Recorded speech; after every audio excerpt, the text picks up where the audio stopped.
the index. What's the index? What's it called? Table cut. We should just start calling it the index. What number? It's right after that table cut. It's like the first.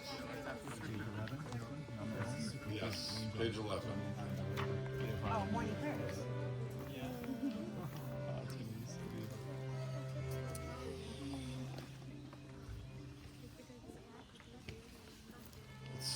Let's sing together. Page 11. Let's go to page. Start with the Om Gyana at the beginning of page 12.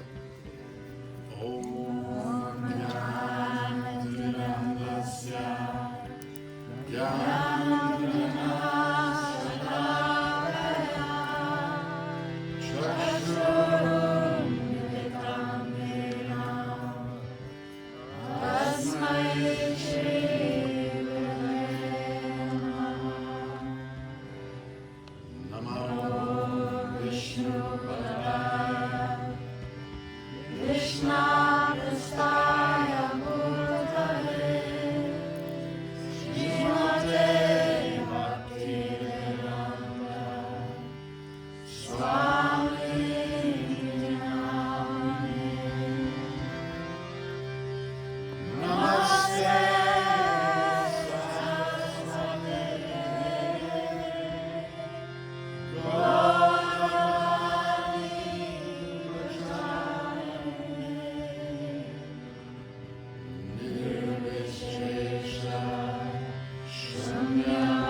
Four times together.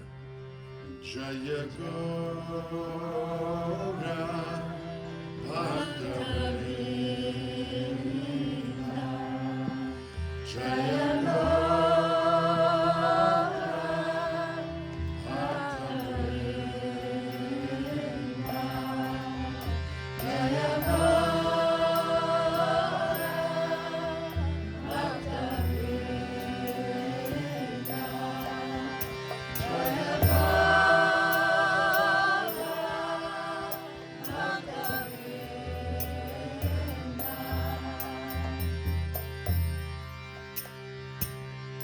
try and sing together twice through the whole mantra.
name by name.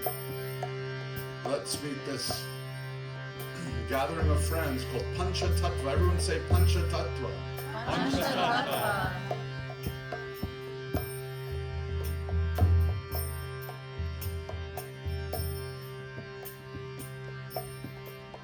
Just like we have the 5 pillars of bhakti that we're going through in our time together, here's a meditation on the Pancha Tattva. Pancha means 5 and Tattva means truths or realities or awarenesses. Number 5, Shrivas. Shrivas embodies he and his brothers were the center of a sacred community, or as Sai likes to call it, a community of trust. So these 5 friends, so Shrivas, the power,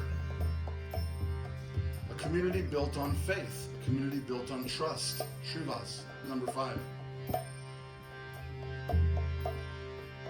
Number 4, Gadadhar.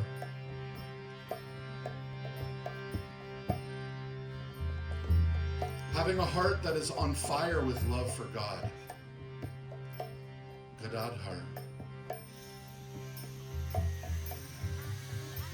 Number 3, Advaita. Everyone say Advaita.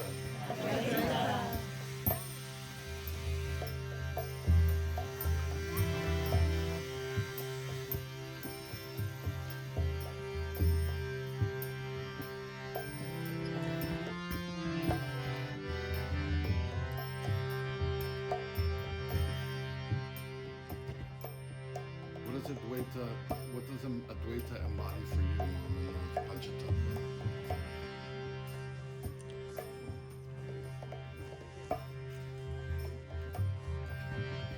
Humble service to Lord Chaitanya. For oneness and humble service. Advaita was the elder in the community. He was the foundational member of the community. He was the leader.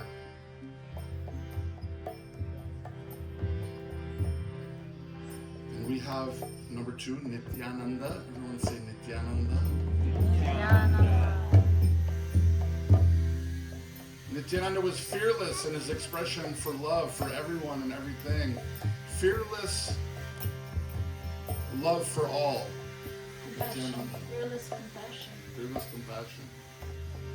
And we have number 1, Sri Chaitanya. So many things you could say, but my meditation on Sri Chaitanya is the transformative power of humility. So it's just some of the qualities of these 5 personalities. So let's meet them one by one by their holy names. Oh, Shri Krishna Chaitanya. Again. Shri Krishna Chaitanya Prabhu Nityananda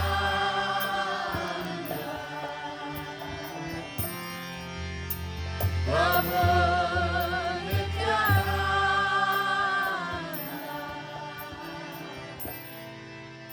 Shri Advaita Shri Advaita Gadadhar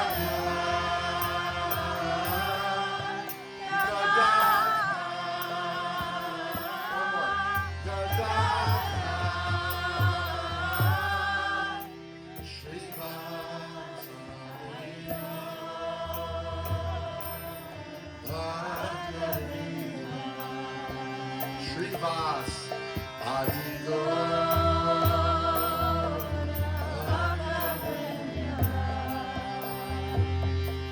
Jaya Gaura Bhaktarinda Jaya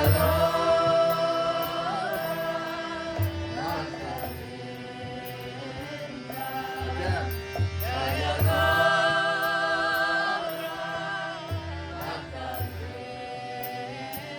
One more.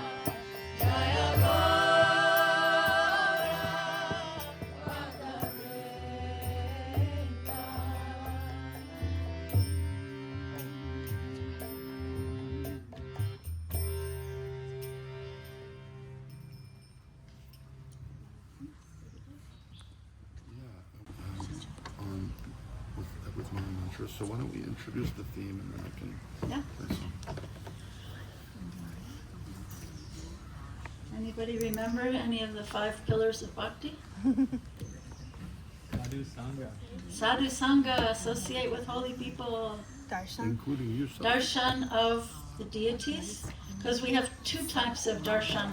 Remember I said that the Sanskrit word for philosophy is darshan?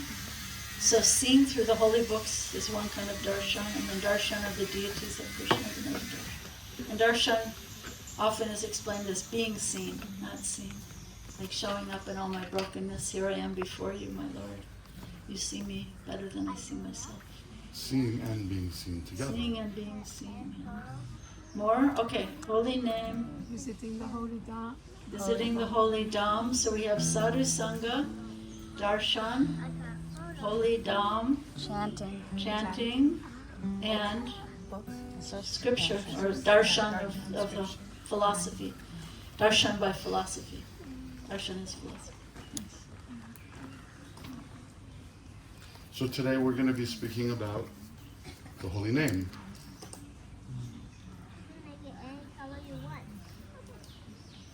Which is a very important one of the pillars. Yeah, it's the holy name is the avatar for the age.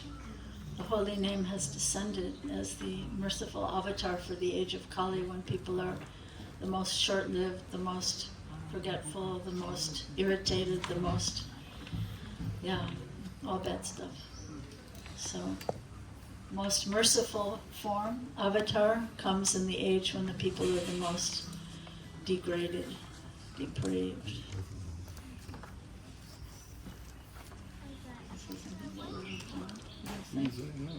There's this really nice story of, so we sang the name Nityananda, Lord Chaitanya's first associate, Lord Nityananda. He's kind of called his brother.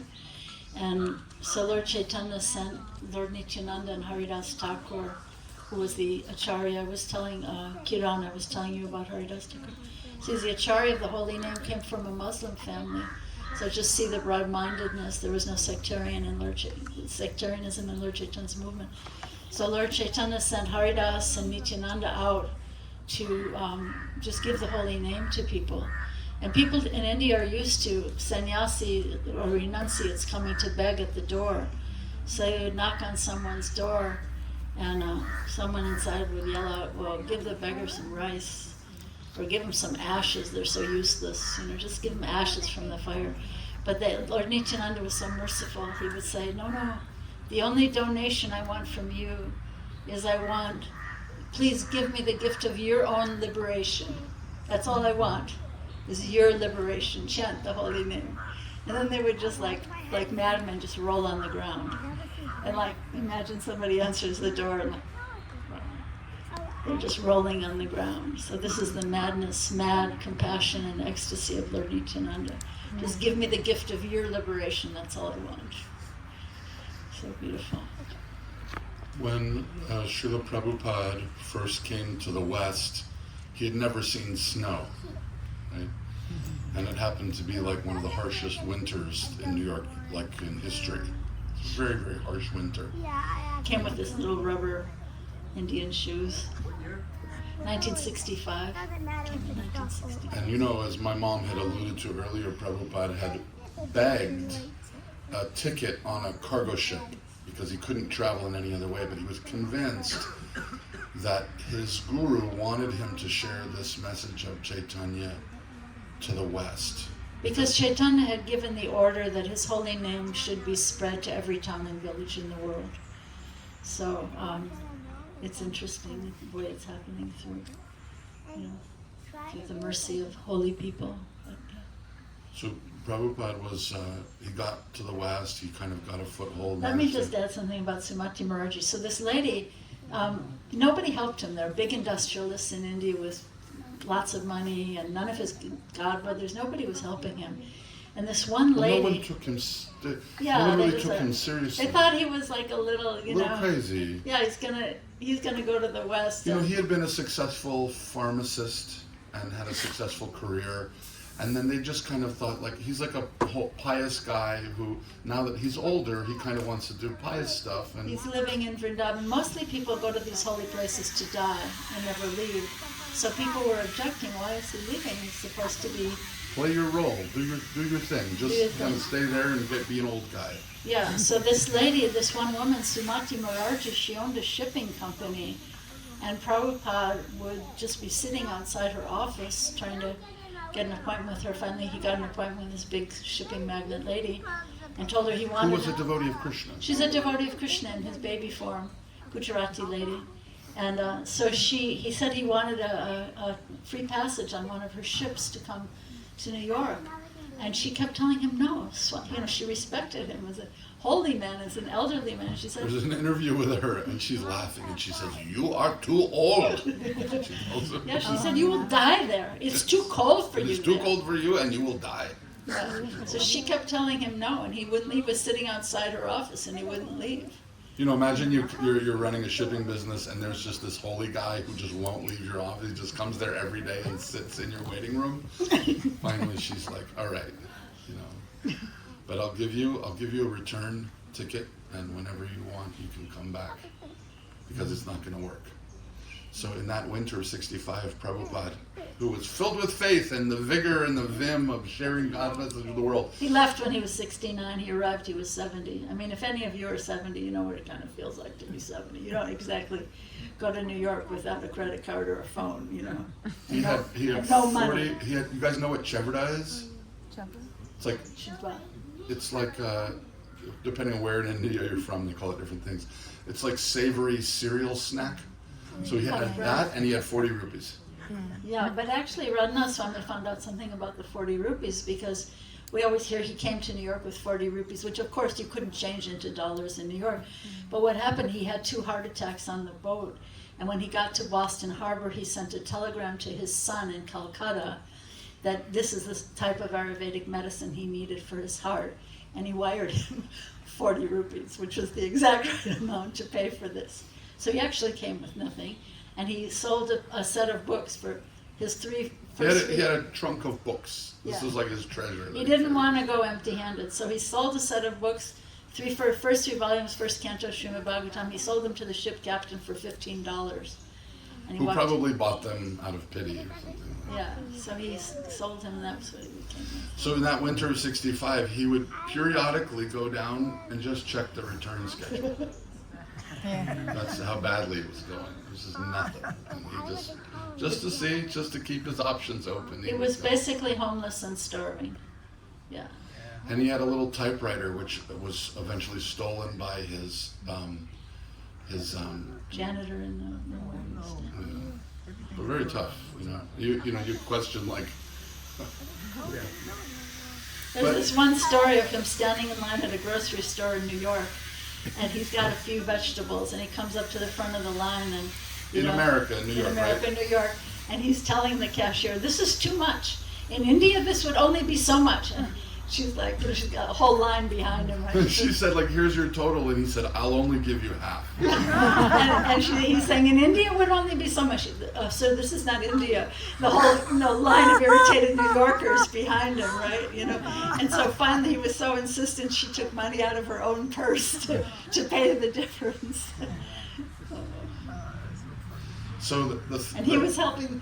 Well, that's a later story. So what I was going to say is that Prabhupada, the 2 things that Prabhupada built the whole Krishna movement on, which eventually has spread to every corner of the globe. There's just temples. My kids are in college, and they always find a temple and devotees to do kirtan. They find friends. So the 2 pillars that he built the whole Krishna movement on were prasad, right? What's prasad? Well, which means food that's cooked with the consciousness that you're cooking it for Krishna. So it's the same thing you cook for yourself, vegetarian food, but you cook it thinking, I'm cooking it for Krishna. And you try and make it the best you possibly can. And then, after offering it to Krishna, you take it as mercy, as blessings, as prasad. So he used to, he kind of got a little place eventually on the Lower East Side, and a lot of people who would wander into his little storefront were drunks and kind of homeless bums who didn't have any desire to hear philosophy or anything. They were just kind of like, half out of their heads. And he would make gulab jamuns. You guys know what gulab jamuns are? Very sweet, springy little balls. And he would fill a mason jar with them, and he would give it to the homeless man. He would say, please, sir, you eat all these, and when you finish, come back and I'll refill it for you. Right? Because he had this faith that this food, which is blessed by Krishna, would transform that person's heart. And there's a story that one day in the middle of a lecture, this kind of drunk homeless man stumbled in to the center with bunch of rolls of toilet paper, and everyone's like, what's going on? And he went into the bathroom and he left all the toilet paper and he left. He just was trying to do something for the Swami. He found, I guess, a box of toilet paper somewhere. Stole it somewhere. Probably stole it, yeah. Or he stole it. The other pillar that he built... But wait, Prabhupada said, when he did that, Prabhupada said, he has begun his devotional service. And in the early days, Prabhupada's students were all these kind of like hippies and, kind of self-styled philosophers and stuff. And he would cook prasad and invite them for prasad. He would cook the whole thing. When he was 70, he would cook the whole thing himself. He would serve it to them for free. Then he would clean the whole thing up himself. None of them would offer to help. No one offered to help. They were all just kind of like, I don't know, wow, this kind of Indian guy cooking for us. It's crazy. And then at some point, Prabhupada said, if any of you would like, you can also help clean. And they like, oh, okay. He used to stand in line waiting to use the bathroom behind all the, 18-year-olds. And he was also helped. There was an old Polish man who was the landlord, and he liked Prabhupada. He respected Prabhupada, but he didn't really like the boys who were hanging around. And Prabhupada was helping him take out the garbage. He would always help him take the trash out to the street. And that was before the days of plastic bags. So it was, what was in that? Meat and liquor and hypodermic needles and all kinds of craziness. And here's Prabhupada just came from Vrindavan, this holy man, and he's helping Mr. Chudy take out the trash every day. The other pillar that he built the movement on was kirtan. And he would just go to the park and sing and invite others to come and sing with him. Prabhupada had very strong faith in the power of the holy name to transform the heart, that God's name can reawaken you to your original spiritual identity. That through chanting God's name, and Prabhupada, it's not me saying this, like my what's the word, like interpretation of Prabhupada's teachings. He said himself many times in any tradition, Prabhupada would say that many times, any name of God in any tradition, and he would make this point, when he was visiting a Muslim country and they were doing the namaz from the mosque, Prabhupada would stop and listen, appreciating so much this calling out of God's name.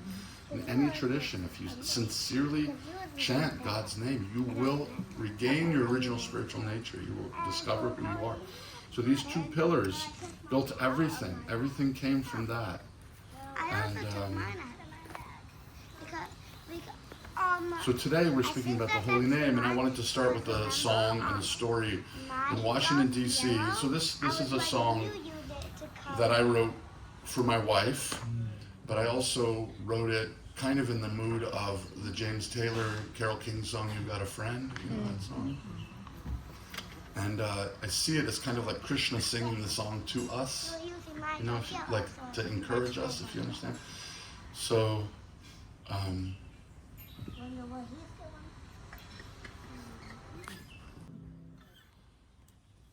has the Maha Mantra in it. We'll all sing together.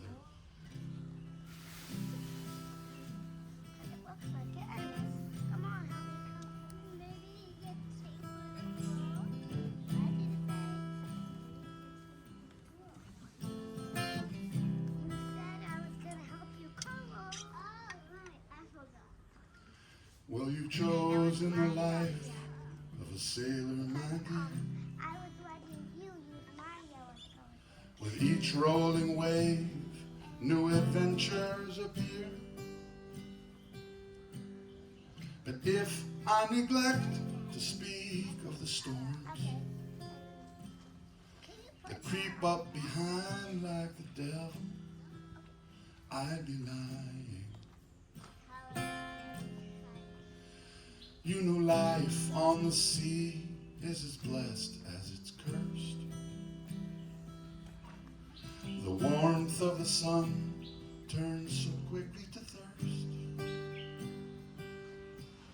Your head starts to spin as the options get thin. And sometimes even the wind, it just stops blowing.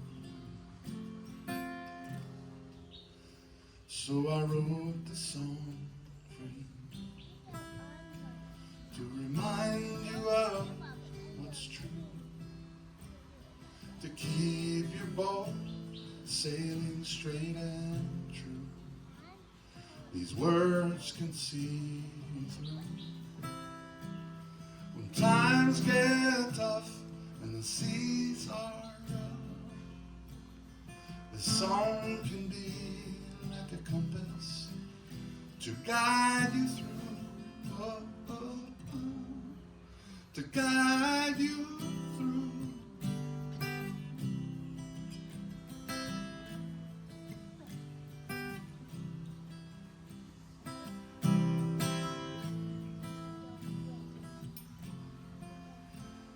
And what is that song? Hare Krishna, Hare Krishna, Krishna Krishna, Hare Hare Rama, Hare Rama,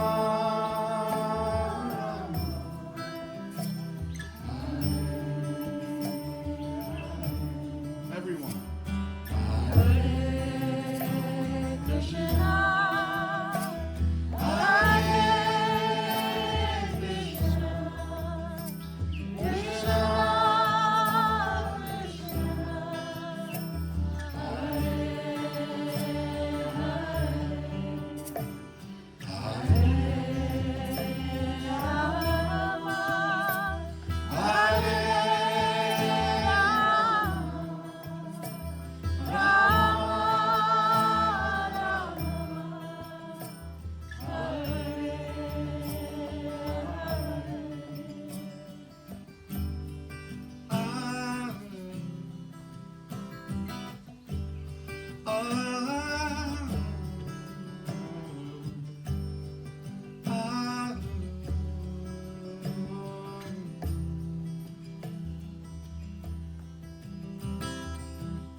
There are days that you won't believe you'll survive. Black water surrounds your boat on all sides. Your eyes start to leak as you stare at the deep, realizing how far away you are from the shore. And you think you hear voices from below the waves. Your mind starts to play with the shadows and shapes, convinced that the stories of monsters are true. But have faith that somewhere I'm singing in a small cottage down by the ocean, and keeping the light outside burning. No, you will never be forgotten. My hands on the guitar strumming, the voice in my chest is rising. I'm singing this song for you. You know I wrote this one for you, to remind you of what's true, to keep keep your boat sailing straight and true. These words can see through. When times get tough and the seas are rough, this song can be like a compass to guide you through. Oh, oh, oh, to guide you.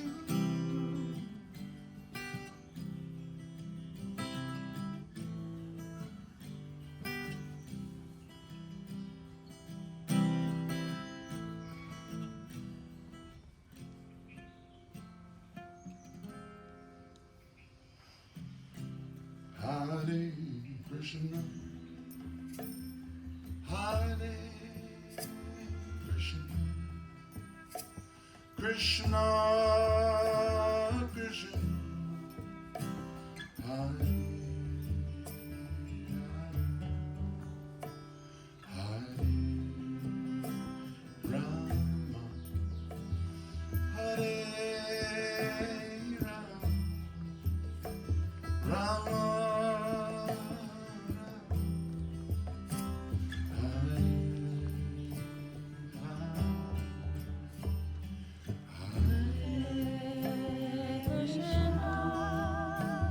Hare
our violinist.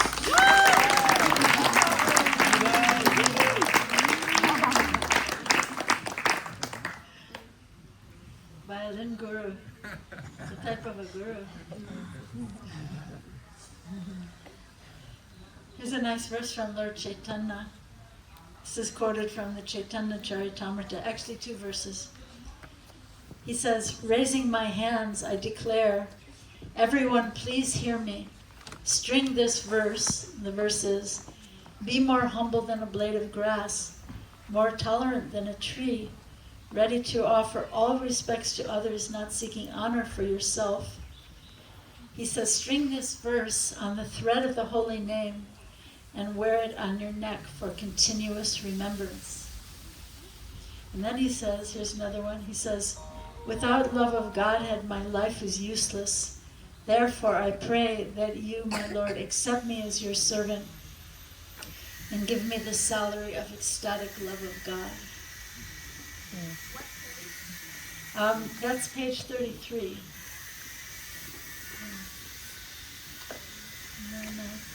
There's another one I wanted to share on page 36 that one humble saint in our line used to quote.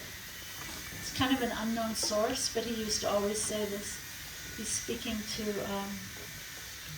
in the voice of Lord Chaitanya, speaking to Sanatana Goswami.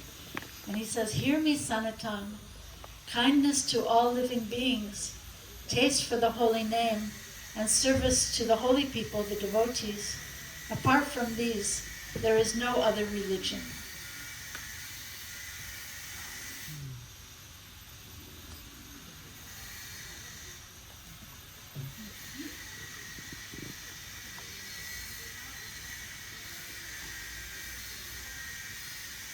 I want to share this one from Mirabai. This is on page 38. Okay? This is from Mirabai, Ecstatic Poems. It's called Be Awake to the Name. She says, to be born in a human body is rare. Don't throw away the reward of your past good deeds. Life passes in an instant. The leaf doesn't go back to the branch. The ocean of rebirth sweeps up all beings hard, pulls them into its cold, running, fierce, implacable currents. Giridhara, which is a name for Krishna. Your name is the raft, the one safe passage over. Take me quickly. All the awake ones travel with Mira, singing the name. She says with them, get up, stop sleeping. The days of a life are short. One beautiful thing that you taught me, which I quote a lot, is that that in many traditions of the world they talk about a river that must be crossed, the River Jordan or the Viraja River. Many traditions have this idea the river Styx, right? This idea of crossing that's required to leave this material realm and enter into the spiritual realm. So this crossing is a often repeated metaphor. So the holy name, what my mom said to me, I don't know where your source is, but the holy name is like a great boat. And when you climb on this boat, you find that there's actually room. There's unlimited room for everyone on this boat. And when you climb aboard, you recognize all these amazing characters and personalities that are also on this raft or this boat of a name. And somehow or other, the magic is that name can carry us across life's difficulties. Or the ocean of repeated birth and death. Or the ocean of samsara. And when you get to the other side and step off, somehow or other the boat is still on the shore that you came from, ready to pick up more people. Right? Right? It's always ready to carry. Nice. On that note, here's another one. Raghunath Das Goswami speaking to Srimati Radharani. He says, O goddess, kindly hear this unfortunate person who is now drowning in an ocean of pain. Place her, he's speaking in the voice of a gopi actually. He says, place her in the sturdy boat of your mercy and ferry her to the wonderful realm of your lotus feet.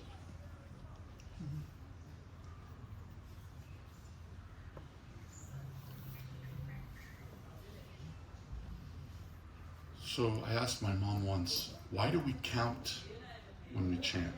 Why do we have to do that? Why can't we just chant? Why do we have to count them? Seems so mechanical. And a little, like, pointless. What are we counting? There's unlimited names, so why are we counting them? Good question. Good question. My mom had a good answer. Yeah. She said, even though the miser may be a multi-billionaire, he still starts his day by checking his bank balance every day. He just wants to know. It just makes him feel good to know how much money is in that bank account. And because we're inverting the material and spiritual worlds, right? We're shifting, we're looking at this thing inside out to try and, we're counting the names. They're endless, but we're counting them like a miser counts his coins. What do you think? We're miserly about the name. Please, Ankit. I also have a similar thought process about it. To understand, like how I see it is like it's like rupees. It won't work in US. It's the currency of the material world. So holy name is the actual currency in the other realm, the spiritual realm. We can't take our billions or gold, but that's the only currency. That's why the more we count it, the more we have there, it helps us out. Wow, nice. Like a currency, as you said. That's the only currency you can take with you. I would like to request Gaura that we started the day with talking about faith, which say Prabhupada had, that irrespective of he did not see how it's going to work out, but he was certain that it would. If you get a chance today for 2 minutes, if you could tell us the story of the cobbler with Narada Muni, I think that is the best story for anyone to actually feel how strong the faith is. Yeah. My favorite. You want to tell them? I think everyone would love it, Yeah. especially from you. Isn't this such a beautiful man?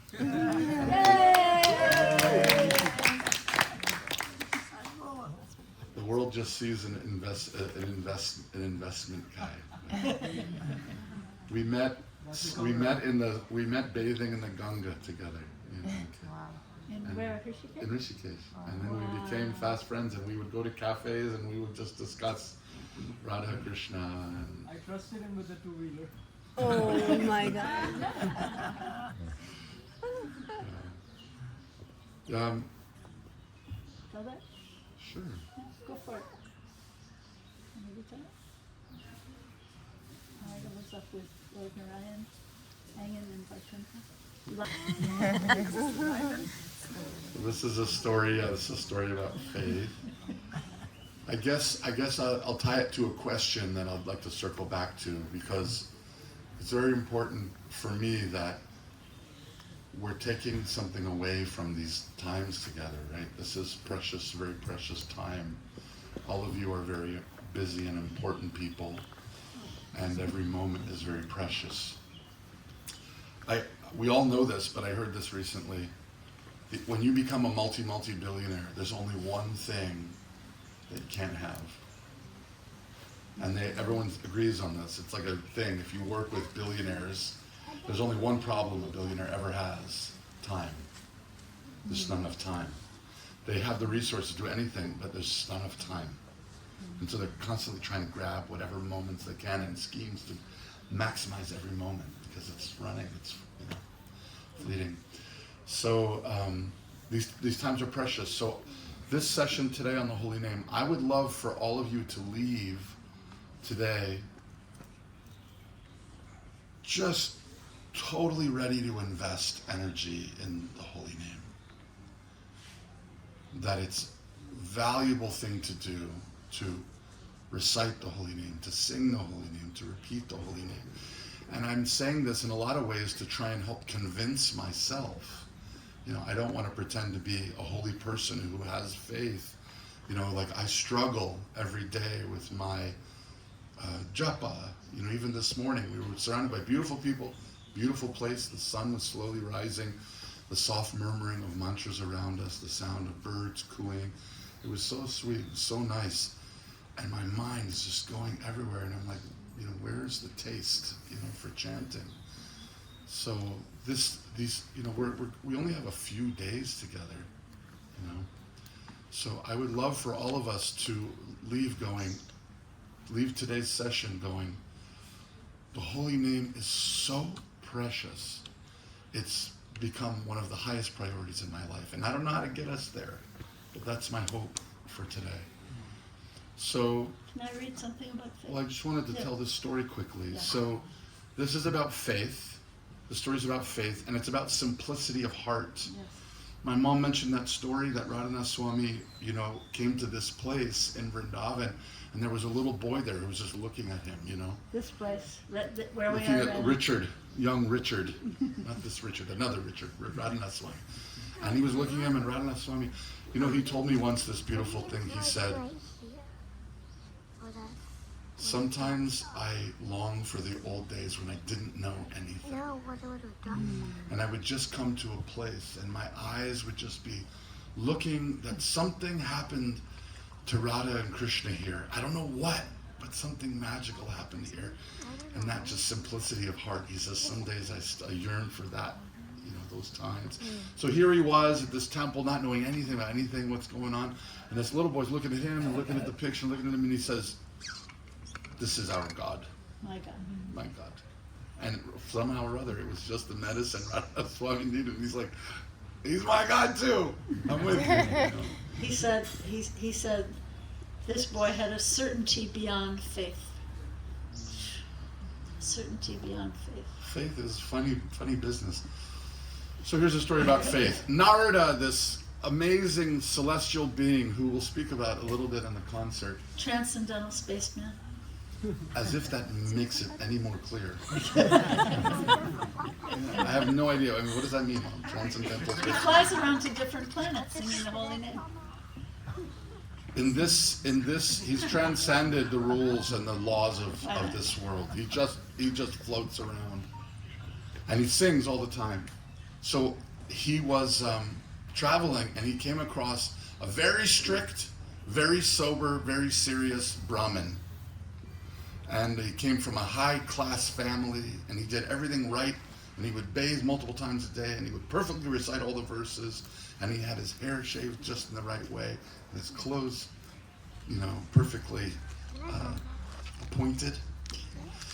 And he said, Narada, I'm so grateful to see you. You see the Lord, you get to see the Lord, so please ask him a question on my behalf. How soon will I return to the spiritual realm? I'm doing everything perfectly. So it must be very soon. And Narada says, I can ask. I'll be happy to be your messenger. So further on, Narada heard this sound. What did it sound like? It sounded like this.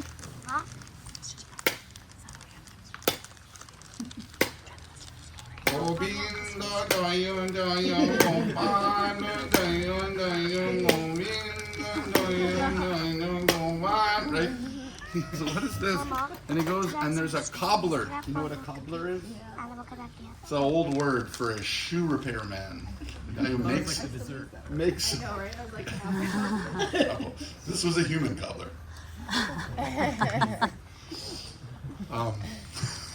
Mostly non-edible. And so he's a shoe repairman. And he's just banging his hammer and working with leather, so he's working with dead bodies. It's not considered like pure like the Brahmin priest, right? He's just like a very simple, dirty guy, but he's always singing the holy name. And he said, oh, Narada, and he bowed down to Narada, and he was underneath this big banyan tree. It's where he had his little shop. It wasn't a shop because it had no walls. It was just a little wooden plank and some shoes and some leather and nails. And he said, Narada, please, if you ever see the Lord, just ask if he knows about me, little cobbler, and will I ever come back to the spiritual world? So Narada had these two messages, and he went to see the Lord. And when he got to the spiritual realm, I would describe it to you, but you wouldn't believe me. It's too cool, so I'm not even going to try. It was just, trust me, it was amazing. And he's seen the Lord face to face. He was just Lyman with the Lord. If you don't know what Lyman is, you better ask Andrew. That's Bill. Bill? What? Bill Lyman? Oh, Bill Lyman. His name is Lyman. So there's Lord Vishnu with his consort Lakshmi resting on a giant, beautiful bed, and he's the color of a blackish rain cloud. And Narada says, I have these two questions, these two messages for you. And the Lord says, yes, well, you tell the Brahmin many, many, many, many, many, many lifetimes. And you tell the cobbler, as soon as he leaves this world, he'll come immediately to my lotus feet. And Narada said, but why? One is doing everything right, and the other one is just barely making it through.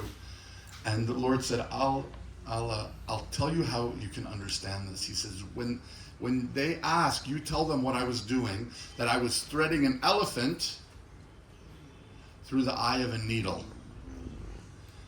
And Narada says, but it's impossible to thread an elephant through the eye of a needle. And the Lord says, you just tell them and see what they say. So he goes and sees the Brahmin, and the Brahmin, oh, Narada ji, please be seated. He offers him some nice water and this and that, all the rituals. What did the Lord say? And he said, unfortunately, he said, it's going to be many, many, many lifetimes. And the Brahmin immediately became angry. This is not possible. It's not true. How do I even know that you saw the Lord? You may be just saying this. And he said, well, he told me that you would ask. And he said to tell you that he was threading an elephant through the eye of a needle. And the Brahmin says, you Bhaktas are all the same. This is talking nonsense. What is this, the elephant through the eye of a needle? It's like, you're just a transcendental spaceman. I don't believe you that you even saw the Lord. Space. So then, later on, he went to the cobbler, and he told the cobbler, immediately after this life, you will return to the Lord. And the cobbler was just stunned in ecstasy. And then he said, what was my Lord doing when you had darshan of him? And he said, well, it's funny that you ask. He was threading an elephant through the eye of a needle. And the cobbler said, wow. You see? Started dancing. And he's like, what? He's dancing ecstatically, singing. And Narada stops him. He says, sir, you believe me? I mean, you sew shoes. You know what this is, the needle is. He says, I have no problem believing this. An elephant is so small. My Lord can do whatever he wants. Look at this banyan tree. And he shows him the seed of the banyan tree is only this big. And he says, the whole banyan tree fits inside this seed. A banyan tree can grow until it's the size of a forest, and it fits inside this little seed. If my Lord can do that, he can easily put an elephant through the eye of a needle.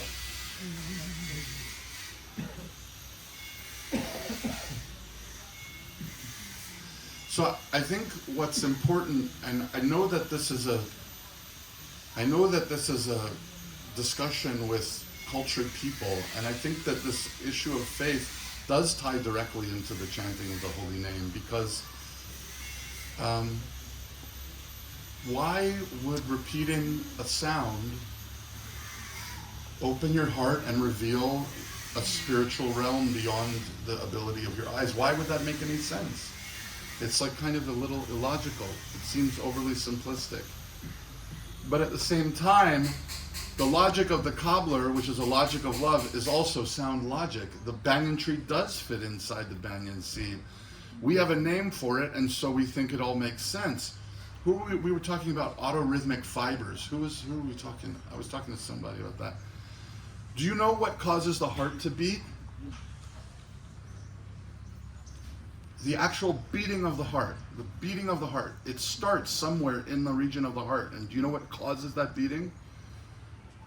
Nobody knows, and they have a name for it. It's called autorhythmic fibers. You know what that means?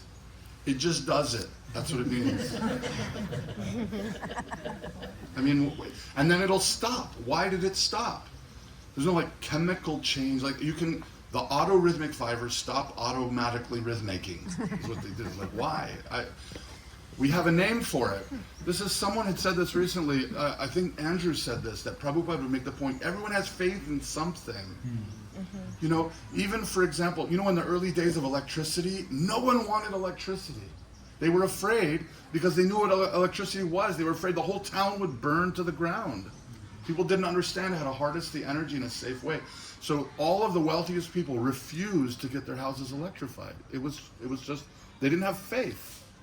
They didn't have any connection. It made no sense.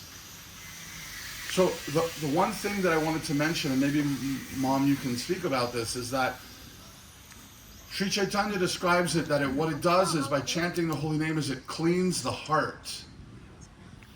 And that the heart can become brilliant like a mirror where you can actually see yourself. Right?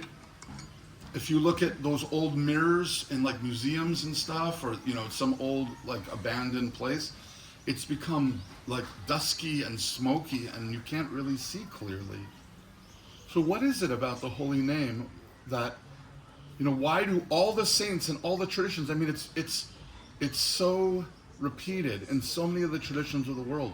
What is it? What is it, Mom, about the holy name? And how do we begin to get the faith that it's something that must be done? Well, the holy name is non-different from Krishna. So these pillars of bhakti that we're talking about, these 5 pillars of bhakti, and then the 6th that we didn't mention, we mentioned today is prasadam, holy food. But they're all not different from Krishna. So these are all Krishna in his different forms. His name, his books about him, his deity form, his holy people who love him. These are all different ways that Krishna comes to us, and the primary number one, the reason Gaura is emphasizing this so much today, maybe this is the most important day of our meetings, because this is the way that Krishna has come for us in this age. So, Lord Chaitanya talks about how the mirrors of our hearts, after hundreds and millions of innumerable births, have become so covered by dust of material desires, and we have to clean that mirror in order to see God and see ourselves and see the world. Rumi also says that talks about cleaning the heart, and he says, but if we're disturbed by every rub, how can our mirror be cleaned? So that's very beautiful also. So this is the principal way in which Krishna is coming for you, for me, today, now. You want to finish? I have this nice quote about faith. Do you want to ask me? Okay.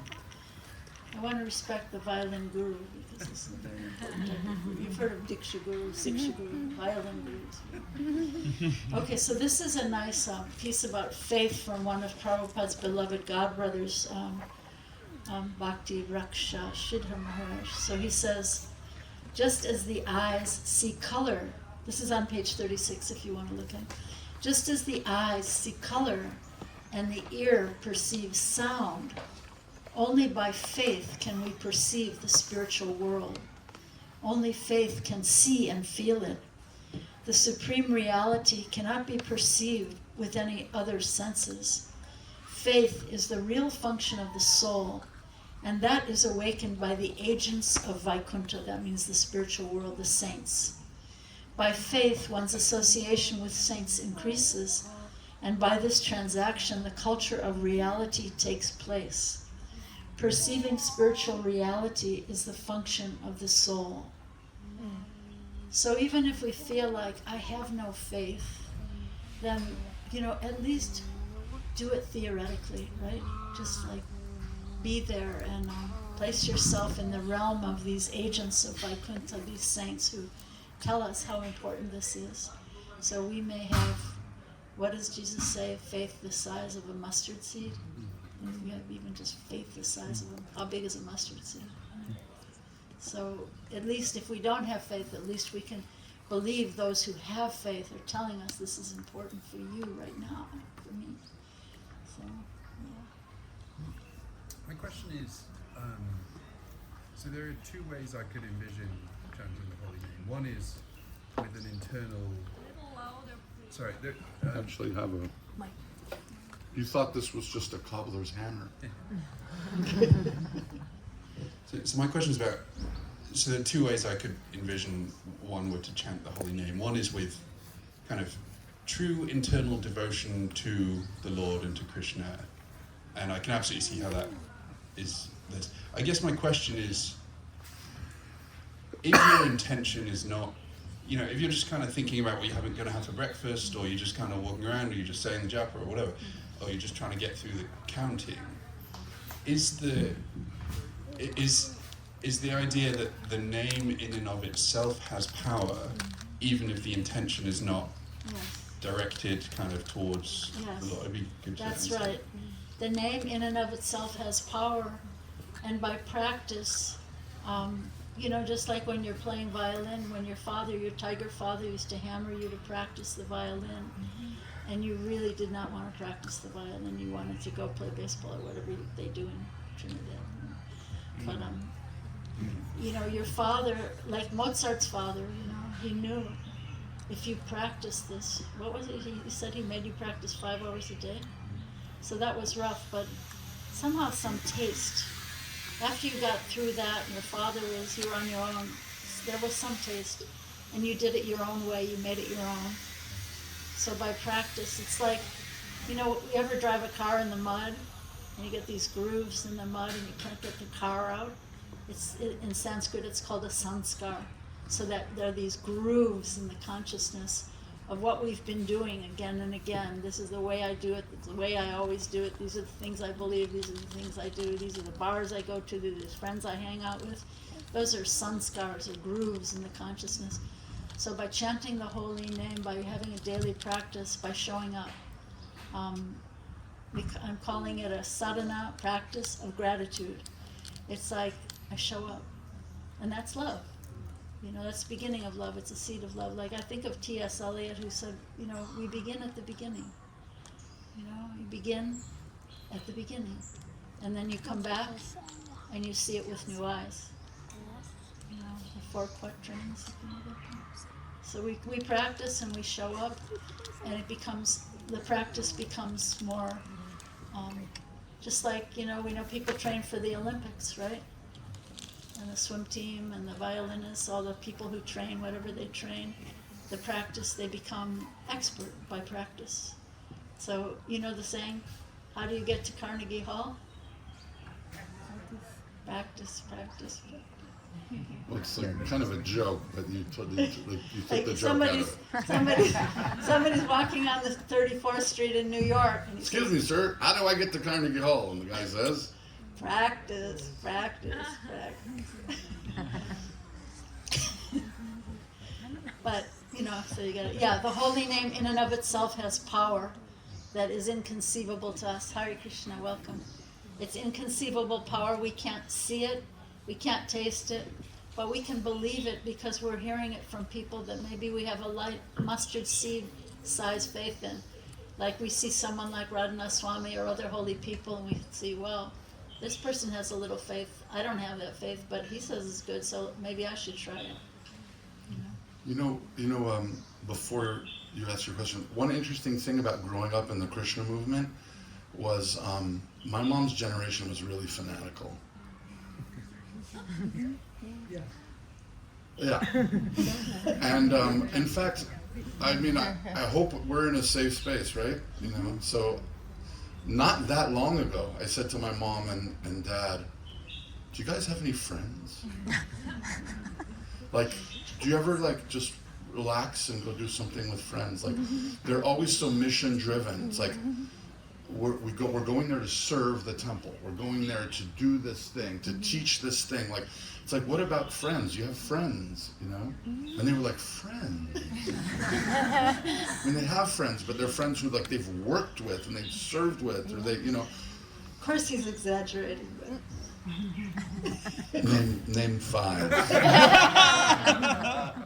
But the point is, it's just the beauty of the way that this whole thing manifested is from their enthusiasm, they kind of they were the head of the spear. And well, I'm going to name one. Okay, Mandakini, who's here. You can meet her. Yeah. She's one of my oldest friends. You can meet her right here today at Govardhan Ecovillage. Prabhupada asked her to go to Russia to marry this guy she never even saw in her whole life. And she goes, she said he was asking her like he would ask someone to walk across the street and buy a bag of potatoes. That's how nonchalant he was. And so she goes, "Oh, yes, Prabhupada." So then she gets to Russia, and she said that this guy that she was supposed to marry, he's taking her around to all the most romantic places in Moscow. And this is the new devotee thing that Gaura Vani's talking about that I'm just mentioning. So she goes, "Prabhu, we have to preach." He goes, "Oh." And so then he takes her back to his apartment and introduces her to all his intellectual friends, and that's where it began. Close friends. But one of the things that I just want to say is that before Radhanath Swami created the Govardhan Ecovillage, there really wasn't like a place for people like you to go vacation. But now, like, it's really become a thing. You'll see so many devotees who have come here just to spend some time and relax and meet with their friends. So it's quite lovely. Thanks to Bhakti Club Med. But the point I was going to... Bhakti Club Med. Yeah, right. Yeah. Bhakti Club Med. But the point I was going to make is that a I lot hope of us... I can die without ever having to go to Club Med. But Bhakti Club Med is... Our parents would say things like, "You have to become pure in this life," you know? And, you know, "You are not this body, young child. You know, I am not your mother. I am just a soul on this journey." Diana's over there laughing her head off. She knows. She's been through it, she's lived it. But you know, one interesting thing that happened, and this is tied with the holy name, one interesting thing that happened is we were all better musicians than our parents were somehow. Because we grew up like banging the drums and like singing things, like whatever, play kartals, like dancing. And so we would always somehow or other hang out with other kids in kirtan. And it became this thing where we started to taste the holy name for ourselves without our parents' supervision. And it's become more and more a thing. Like Prahlad's 20. Prahlad's generation and the younger generations, you have to see it to believe it. It's like vacation, no one's in school, there's something going on, organize a kirtan festival. And they will sit in the temple 5, 6, 10 hours. These are teenagers. Until they tell them, "Okay, the temple's closed, we're throwing you guys out, it's Literally, midnight," like, and then they go outside. And they go to someone's friend's house and they do it. And it's, sure there's a social part of it, but it's also like, I mean, yes, it's beautiful people making beautiful music together, but it's also the holy name. And what happens after a while is you get a taste for it on your own terms. So that's been an interesting thing to observe, you know. I guess I'm asking this open question because every spiritual tradition makes such a big deal about the holy name. Yeah, once I was on an airplane and I was sitting there chanting, and I looked to my right and there's this Muslim guy chanting on beads next to me. I said, "What are you chanting?" You know? And then I look on the other side and there's this Buddhist guy who had his little Buddhist beads. This really happened. Like, here I am, you know, and well, plus then there's the Rosary and the Orthodox and the Jesus Prayer. It's everywhere. Yeah. Andrew, you wanted to say something or ask something? Just to build on that question, I guess, because in the 10 offenses against the holy name thing that they read, one of them is not to use the holy name for material gain, and not to instruct the faithless in the use of the holy name. But what I'm wondering is, I guess like you can chant the holy name with a sincere intention to increase devotion to God, and obviously that will work. You can kind of chant the holy name mechanically with no intention, and I can buy that will also eventually develop a taste, and you know, without you even realizing, kind of through the back door. What I'm wondering is, like, if you're chanting the holy name with a nefarious intention, does that sort of negate the power of it, or is it going to work anyway? Can I share a really good story? Okay, there's a story. This is a part story. I don't know if many of you know this story. So there's a story of Prabhupada's guru, Srila Bhakti Siddhanta, was traveling somewhere in Bengal with his father, Bhaktivinoda Thakur, both of them great Bhakti saints and teachers. And they went and stayed in some village, and the villagers gave him this house to stay in for the night. And they didn't tell them, but the house was completely haunted. And then in the morning, the villagers, they thought, these are pretty elevated saints. Let's see what happens. We'll put them in this haunted house. And so then in the morning, the villagers said, so how did you sleep? And they said, oh, we slept very well, thank you. And then the villagers explained that this cheating sadhu had lived in this house, and he was like a nefarious character. He was doing all illegal, bad, criminal stuff, and posing as a holy man. Posing as a holy man for years and years, chanting the holy name, and doing all kinds of criminal activities for a lifetime. And then, then when he died, this place was haunted by his spirit because he was such a cheater. So they asked Bhaktivinoda Thakur about this, and how could that be? How could he be chanting the holy name and doing all these criminal things? And Bhaktivinoda Thakur said he wasn't chanting the holy name. That was not the holy name. It wasn't even the shadow of the holy name. He was maybe saying some alphabet syllables that sound like the holy name, but it was not the real holy name. Because the holy name won't appear on the lips of such a cheater like that. It's an interesting story. It's kind of a far-out story. So try to do it sincerely, We have a lot of hands up. Yep. Is that all right? Can I pass this around? As this is going to Sanjeev and then Kiran, I wanted to say that. Thanks, Narjan. Oh wait, can I say one thing? You can try to ask questions. You have your own mic. Okay. Try to ask questions on the topic, because we're trying to stay focused. Sometimes when we get questions that are not on the topic, then we can lose Sanjeev first, right here. we can lose the thread. I wanted to say before Sanjeev asks this question that I think this is two things I want to say. One is for my mom and I, for us to somehow or other share enough that when you go home and you're like in a cab on the way to somewhere, you just go, I remember Rukmini said that the holy name's really nice, and you just go, Hare Krishna, just like something, just keep the door open. This is so important. The second thing I wanted to say is, it would appear to me that many of us who have chosen to come here for this trip have had some experience with kirtan or with the holy name that has opened our hearts in some way. So I think that's an interesting thing to note, that we've all had some connection here. It's quite nice that the channel on here is 108. Wow. Anyway, so Is it 109? I think it's 109. I don't know. This is 108. So I don't know. It's not really a question, but it's just a series of ramble. So this notion of developing a relationship with this concept that I couldn't comprehend, which is God. All of a sudden, when it was shared that this entity has a name, Krishna, and it means all attractive, and like while I kind of meditate on this, I was like, if someone was trying to deepen a relationship with me and came up to me and said, hey human, or oi you, or I don't know, homo sapien, like I don't know how much of a relationship I'm going to develop. So this idea, when someone calls you by your name, I started to develop a relationship. And then the other thing I wanted to just share was when I started to, I don't know if I can even say, but let's use that word.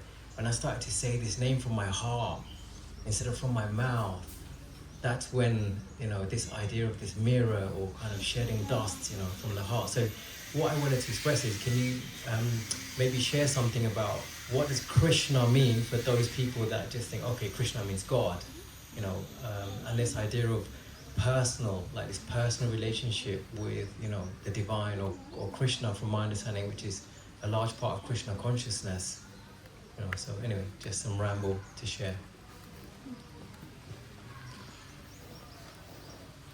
Radhanath Swami tells a story of when he was young, he was on a college campus doing kirtan, and a very kind of militant person from another tradition came up to him, and he started yelling in the middle of this college campus, he's worshiping a false god, this is a false god. None of you listen to this. He's, you know. And so after a while, Radhanath Swami said, but why is my God a false god? And he said, false god. He tells the story much better than me. And then he's like, but tell me something about your God. You know, is your God the most powerful? Yes. He says, well, I worship the same person. We call him Rama, and it means the source of all power. He says, no, that's a false god. And he said, well, is your God the most beautiful? And he says, yes, of course. And he says, well, we worship the same person, and we have a name for that, and the name is Krishna. It means the most beautiful and the most attractive. He said, no, it's a different person. You know, he said, but we're worshiping the same, like that. And eventually they became friends, and they actually would sit together and, like, you know, enjoy each other's company because they broke through this kind of thing. So It's in the journey within, that story. it's in the journey within. Yeah. Sometimes Prabhupada would talk about how, you know, how can you love someone if you don't know them? And he would say, we know his name, we know his address. He lives in Vrindavan. His name is Krishna. Also, these are very intimate names. The names that we chant in the Bhakti tradition, Krishna, Govinda, Madhava, Madan Mohan, these are all names. They're love calls. You know, they're not more impersonal names having to do with how he enters the material creation, like the creator, the destroyer, All-powerful, the the all-powerful. judge. You know, we don't chant those names. We're chanting the intimate, personal, sweet names. So that's kind of a nice thing too. Yeah. If you want to love someone, you want to find out about them, what they like. You know, if you're in a relationship with someone, you want to know what they like to eat for dinner, you know, where they like to go, where they like to hang, what they like to talk about. Kieran has the microphone. Kieran asked me a question yesterday. He asked me if I thought that if you were a truly universalist, could you ever make it all the way? And I told him that, you know, obviously it depends on your definition, but I told him that I didn't think that you could. This is just, I would love to get your thoughts on this. Because if you're always keeping distance by saying, you know, like, God is everything, then in a way you're never making that direct personal connection. You know, that ultimately it doesn't matter what spiritual tradition you fully apply your heart or pour yourself into, but at some point you must really give your whole self to a practice. Otherwise you're always kind of keeping, you know, it's like, it's fun to have a dinner that's like, you have a taco and you have a, you know, this and a that and like, you know, chow mein and like, oh, you know, it's like everything all at once. Like, oh, it was a crazy dinner. We had like all food from the whole world. But like anyone who's really a foodie will like, we're having Italian tonight. And not just Italian, specifically home style cooked Italian. Like it's, you know, to really get into something, you've got to be willing to forego the everything for the something more specific and the more personal. I think it's a very Hindu thing. You know, we love all the gods because, you know, people, a lot of times in India, people are afraid to offend. You know, if we leave out this one or that one, we may get cursed, we may offend someone. And I always think that's why Christianity did so well in India, because it's like, sure, Jesus, just why not? You know, just put him up there with everybody else. 33 million gods, one more, no problem. So, but we can't offend anyone. So just like cover all the bases. And but I was just, what were we talking about? Maybe it was Andrew and I talking yesterday, or I think it was Andrew, that we're talking about the current Pope.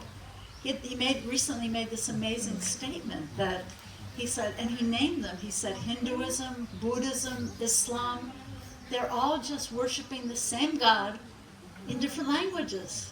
I mean, that's such a radical thing for a Pope to say. You know, what Pope ever said that before? So it's just the same person calling in different languages. I always think, any of you seen the old play or movie West Side Story?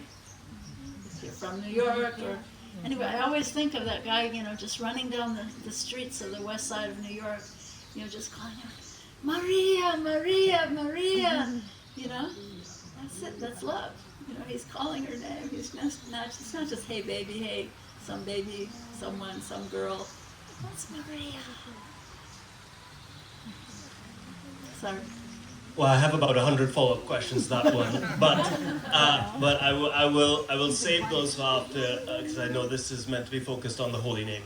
I guess my relationship with mantra has originally been just as, you know, one of many practices, modality. I mean, I've literally tried any and everything, right? All the drugs, all the everything, right? But you're still alive to tell the story. Still alive to tell the tale.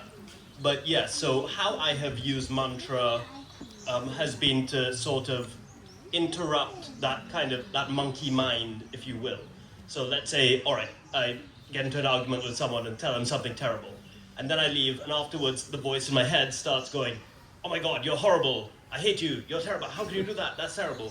And how I've used mantra is in that way then say, oh my God, you're horrible. Hare Krishna, Hare Krishna.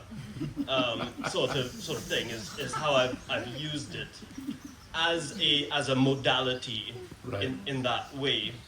But it's been one of several modalities. Probably the one that I use most out of all is the simple sort of act of witnessing. So, and now that's probably what I spend 90% of my time doing. If a thought is going through my head, if my body is experiencing, let's say I have tension in my stomach and that's anxiety, I just observe it and do nothing about it. Versus other practices, and that's probably the main practice: observing it, witnessing it, and surrendering it, letting it go. So my question now is how language works. Language, because here you're still working with the mind, right? So the question being, if our goal really is to just be, like move from thinkingness and doingness towards simple beingness, could the mantra actually get in the way? Like, let's say I'm here with you in this moment. You're talking to me. There's the rustle of the leaves, and now in this moment, whilst in the middle of a conversation, in my mind I'm going Hare Krishna, Hare Krishna. Is that in a way not kind of pulling back from the moment? Could that actually become a distraction? Could that actually connect me still more to that monkey mind and become a new samskara? The mantra is the voice of the self of your very self. It's the name and the voice of your very self of yourself, the super soul, the supreme person, supreme beloved who's been traveling with you through so many bodies, through so many lives, through so many experiences. It's that voice of that supreme beloved. So it's the most centering. I mean, like you're saying, there's so many mantras, right? You can chant Hanuman Chalisa, you can chant so many mantras, but this Hare Krishna mantra, I said before the other day, this is called a Jugala mantra because this is calling the names of Radha and Krishna in a loving exchange, in union and separation. So it's a complete love exchange of God loving God. It's so beautiful, and it's the soul of your soul. Like at the very essence of creation, at the center of all existence, there's a love affair. And we're being invited into that love affair. So some people say that we're born into sin, shame, guilt. Well, this tradition says no. You're born as a child of divinity, but we've forgotten, like an amnesia of the soul, we've forgotten. So this chanting of the holy names, especially these loving names, reawakens that relationship, and I begin to remember who I am. What are the Doors sing? Who do you love, right? Is that the Doors? That's pretty old, that's like the 60s. Who do you love? So it's reminding us, who do you love? So do you love all this monkey mind stuff? Not really. So it's like a way. Love it.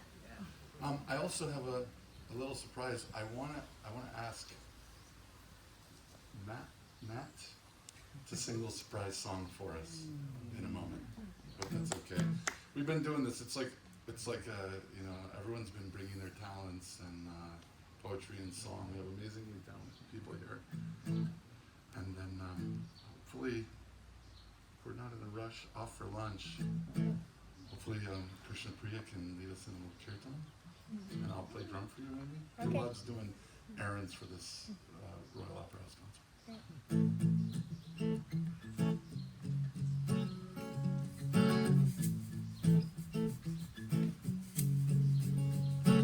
I don't need a passport. I don't need a visa. No, no. I don't need to designate or to emigrate to see Krishna. No, no. If I open up my heart, I'll see he's right here. He always was and will be. He will relieve me from my fears. Because chanting the names of the Lord will set me free. The Lord is awaiting on me to awaken and see. Chanting the names of the Lord will set me free. The Lord is awaiting on me to awaken and see. Chanting the names of the Lord. Chanting the names of the Lord. By chanting the names of the Lord, I'll be free. Can we do that together? Chanting the names of the Lord. Again. Chanting the names of the Lord. By chanting the names of the Lord, I'll be free. What's that? I'll be free. What's that? I'll be free. Jai Jai Radhe, Jai Jai Shama, Jai Jai. Together. Jai Jai Radhe, Jai Jai Sham. You know that yeah is important because this is rock and roll. You can't because you know sometimes this material world it makes you want to say no no no no no no no no. I'm sitting here in my Monday at the Govardhan Ecovillage. Cause they wanna say yeah yeah yeah yeah yeah yeah yeah Jai Jai Radhe Jai Jai Sham yeah yeah Jai Jai Radhe Jai Jai Sham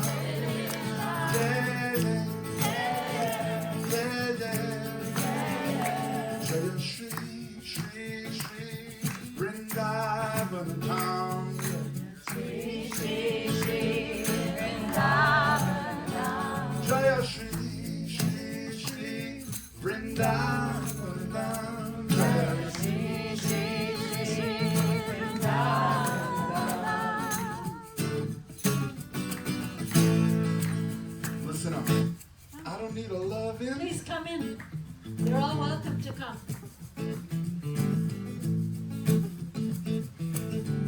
Okay, check it out. I don't need a love-in. I don't need a bedpan.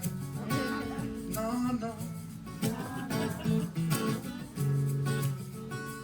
I don't need a horoscope or a microscope to see the mess that I'm in. No, no. No, no. If I open up my heart, you know what I mean. I've been polluted for so long.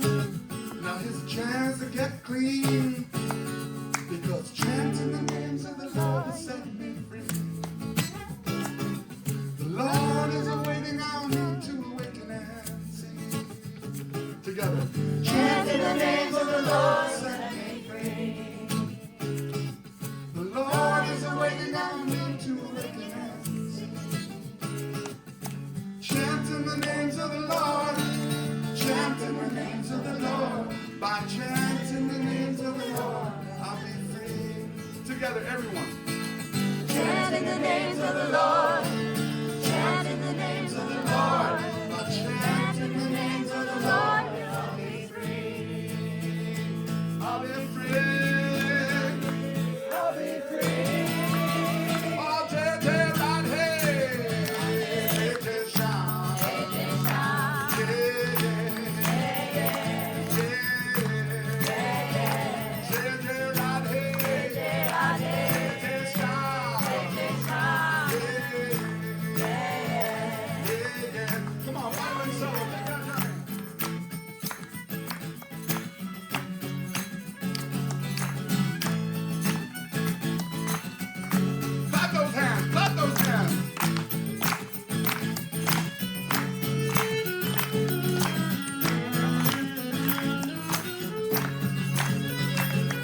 sung a song for your wife, and that was just really, made my heart glad. So we were married last year, and when we decided to have a wedding and a ceremony with our friends and family, I knew that I was going to play something for her. And I didn't know what initially, but then it did dawn on me that I have to write something for her. And I haven't written too many songs in my life, but this one was probably the hardest task I've had to take on. Forget about grad school, forget about anything. And a big shift happened when I decided I'm not writing this for myself, I'm writing it for her. In my experiences in the past, it's been like, oh, what do I want to say? Like, what's writing it for me versus writing it for another, and that really opened up the floodgates of what I wanted to say. So,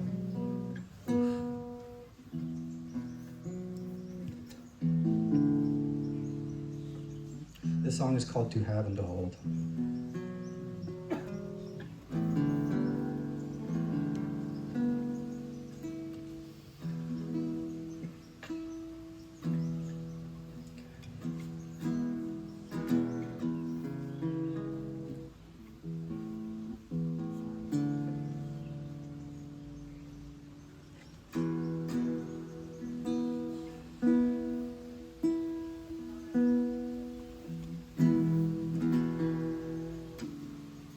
Bear with me, everybody.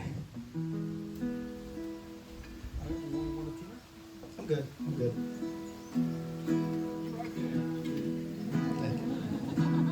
You can tell I'm nervous. The song is called "To Hold and to Tune."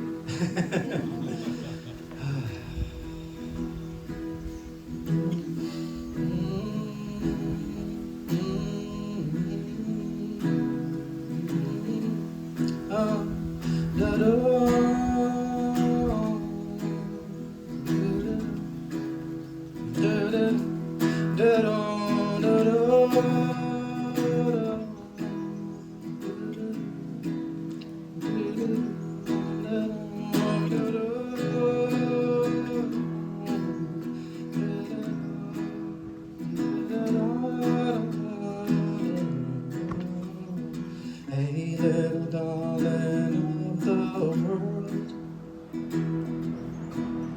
the magic inside of you shines like gold. And as the days go by and the world does turn, I'll be right there for you to have and hold, to have and hold.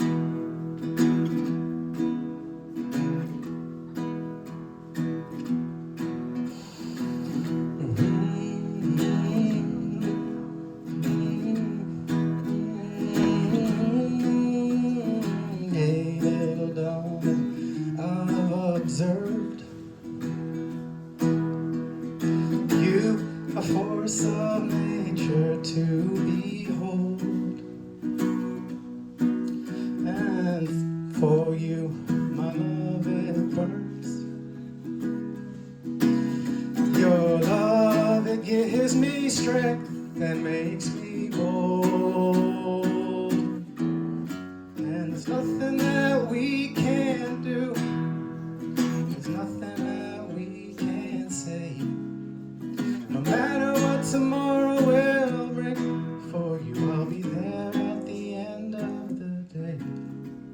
And if you're feeling cold and you need some warmth, I'll be right there for you to have and to hold, to have and hold.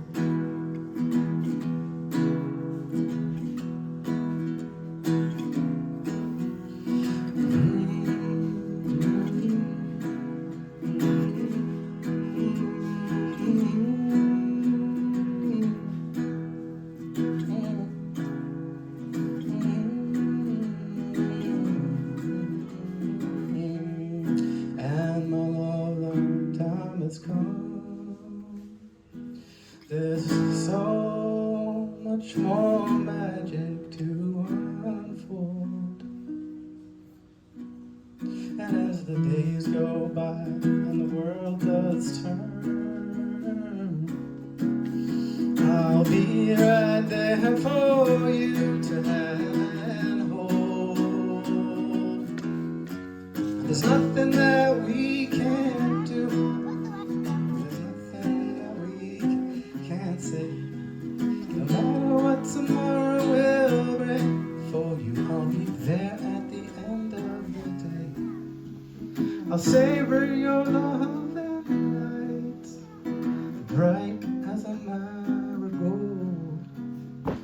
And I am right here for you to have and to hold, to have.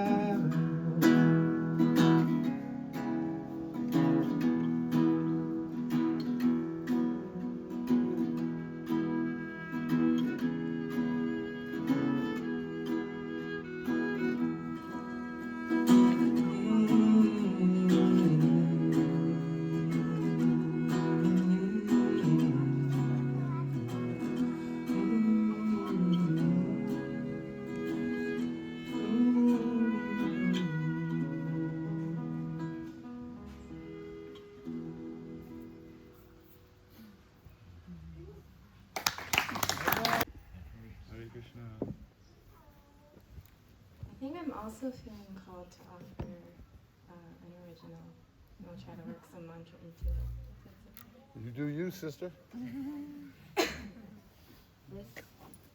There's not too many words, so we can do call and response as well with the words.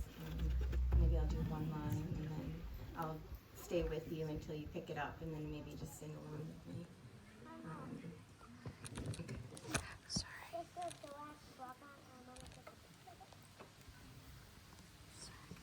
It's a big harmonium.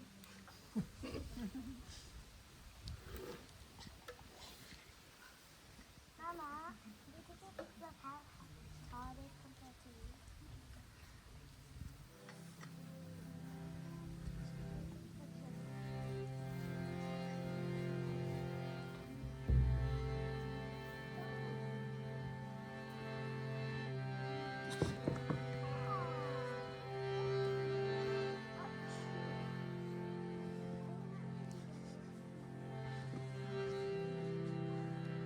Dear Lord, I want that you have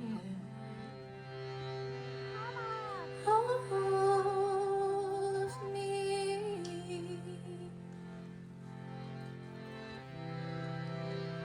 Dear Lord, I want that you have all of me. Together, if you like. Dear Lord, I want that you have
Krishna, Hare Krishna, Krishna Krishna, Hare Hare, Hare Rama, Rama Rama, Hare Hare. Hare Krishna, Krishna Krishna, Hare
Dear Lord, I ask that you take all of me. Together. Dear Lord, I ask that you take all of me. One more time from the heart. Dear Lord, I ask that you take all of me.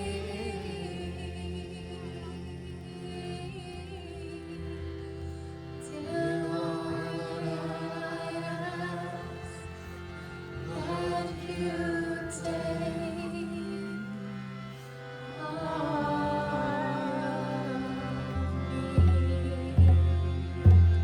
One more.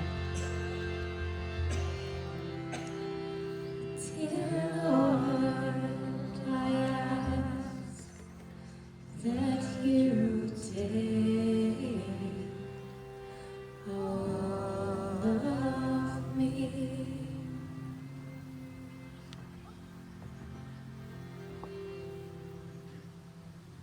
Dear Lord, I ask that you take